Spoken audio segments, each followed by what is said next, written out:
மாமல்லர் சிவகாமியை அழைத்து வர முடியாமல் காஞ்சிபுரம் திரும்பினார். மகேந்திரவர்மரின் உடல்நிலை மோசமாகியிருந்தது. மகேந்திரவர்மர் மந்திரிமார்கள், படைத்தலைவர்கள், கோட்டாட்சி தலைவர்கள் அனைவரையும் வரவழைத்தார். அவர் சாய்ந்தபடி அனைவரையும் பார்த்தார். அனைவரது முகத்திலும் பணிவும் விசுவாசமும் நிறைந்திருந்தது. மகேந்திரவர்மர் அவரது மெலிந்த குரலில் பேசலானார். என்றும் அவரது சிம்மக்குரலை கேட்டவர்கள் நெகிழ்ந்து உருகி போனார்கள். மகேந்திரவர்ம பல்லவர், நான் இந்த புகழ்பெற்ற பல்லவ ராஜ்ய அரியணையில் ஏறியிருப்ப 25 வருடங்கள் ஆகின்றன. இன்றளவும் நீங்கள் காட்டிய பக்தியும் விசுவாசமும் இணையற்றவை. என் வார்த்தைகளை சட்டமாக மதித்து வந்தீர்கள். சாளுக்கிய முற்றுகையின் போது எவ்வளவு கஷ்டங்கள் வந்தாலும் அதை பொறுத்து கொண்டீர்கள். புலிகேசியை நான் உங்கள் விருப்பத்திற்கு மாறாக கோட்டைக்குள் அழைத்து வந்து பல துன்பங்களுக்கு காரணமாகிவிட்டேன். செய்த தவறுகளுக்காக அனைவரிடம் மன்னிப்பும் கோருகிறேன் என்று மூச்சு முட்ட பேசி நிறுத்தினார். உடனே முதல் மந்திரி சற்று முன்னால வந்து, பிரபு, அப்படியெல்லாம் பேசாதீர்கள். நன்றி, மன்னிப்பு என்ன பெரிய வார்த்தைகள்? வேண்டாம், எல்லாம் விதிவசத்தால் நடந்தது. போனதை பற்றி சிந்திப்பதில் என்ன பலன் என்று கூறினார். மகேந்திரவர்மர், நீங்கள் இப்படி கூறுவது இன்னும் நான் நன்றி கடன் ஆகிறேன் என்று கூறிவிட்டு, நான் எத்தனை நாட்கள் உயிரோடு இருப்பேன் என்று தெரியவில்லை. சில நாட்கள் கணக்குதான். எனக்கு பின் மாமல்லன் அரியணையில் ஏறுவான். அத்துடன் எல்லாம் நன்றாக நடக்கிறது என்று எண்ண வேண்டாம். வாதாபி சென்று அதை வெற்றி கொண்டால்தான் என் ஆத்மா சாந்தி அடையும். அல்லது சொர்க்கத்திலும் நான் நிம்மதியாக இருக்க மாட்டேன் என்று நிறுத்தினார்.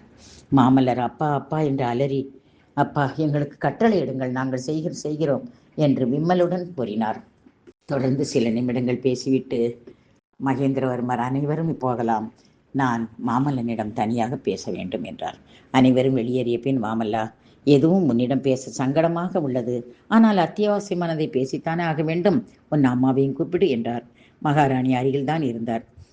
மாமல்லா, சொல்லித்தான் ஆக வேண்டும். நீ பாண்டிய ராஜகுமாரியை மணந்துகொள். எனக்கு நீ ஒரே வாரிசு. ஆதலால் நீ திருமணம் முடிக்காமல் போர்க்களம் போவது சரியில்லை என்று சொல்லி முடிக்குமன், அப்பா, என் எண்ணங்கள் தெரிந்திரும் இப்படி பேசுகிறீர்களே என்று பதிலளித்தார். மகேந்திரவர்மர், மாமல்லா, சாதாரண பிரஜைகளுக்கு மன வாழ்க்கை தர்மம் வேறு. ராஜகுலத்தவருக்கு பிறந்தவர்கள் தர்மம் வேறு.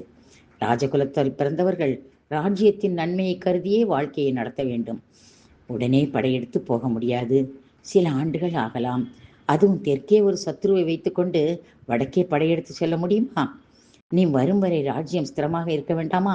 இடைவிடாமல் பேசியதால் மூச்சு வாங்கியது. மகாராணி வைத்தியர்களை அழைத்து வந்து கவனிக்க தொடங்கினார். மாமல்லர், அப்பா, உங்கள் இஷ்டப்படியே எல்லாம் ஆகட்டும், நிம்மதியாக இருங்கள் என்று கூறிவிட்டு வேகமாக வெளியேறினார். ஆனால் மகாராணியாருக்கும் மகேந்திரவர்மருக்கும் மாமல்லருக்கும் இடையே மௌனம்தான் பதிலாக அமைந்தது.